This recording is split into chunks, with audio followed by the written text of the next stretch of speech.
वज़ीर-ए-आज़म मोहम्मद शहबाज शरीफ से मस्नूई ज़हानत के सरकर्दा माहिरीन के एक आला सतही वफ़द ने मुलाकात की। वफ़द में आलमी इदारों और तंजीमों बशमूल BlackRock, university of Cambridge, university of Oxford, Deloitte और दुनिया की मारूफ AI और टेक्नोलॉजी कंपनियों के सीनियर रहनुमा शामिल थे।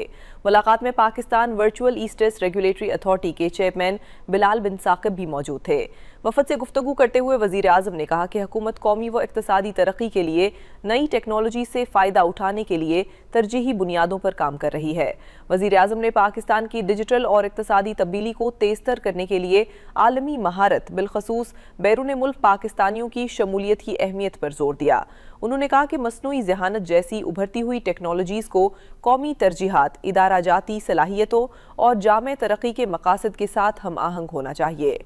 वज़ीर-ए-आज़म ने बताया कि हुकूमत अवामी खदमात की फराहमी को बेहतर बनाने के हवाले से निजी शोबे से इश्तराक पर भरपूर काम कर रही है। वफ़द के अराकीन ने पाकिस्तान के अहम चैलेंजों से निमटने के लिए मस्नूई ज़हानत के अमली इस्तेमाल पर गुफ्तगू की।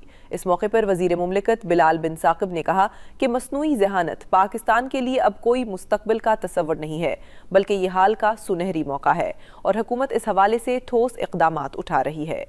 वज़ीर-ए-आज़म से वफ़द की मुलाकात डिजिटल तब्दीली, जिद्दत तराज़ी की तरक्की और टेक्नोलॉजी से चलने वाली अवामी पॉलिसी के तवीलुल मुद्दती वजन और बैनुल अक़वामी सोच रखने वाले इदारा जाती शराकतदारों को शामिल करने के लिए पाकिस्तान की वसी हिकमत अमली की अक्कासी करती है।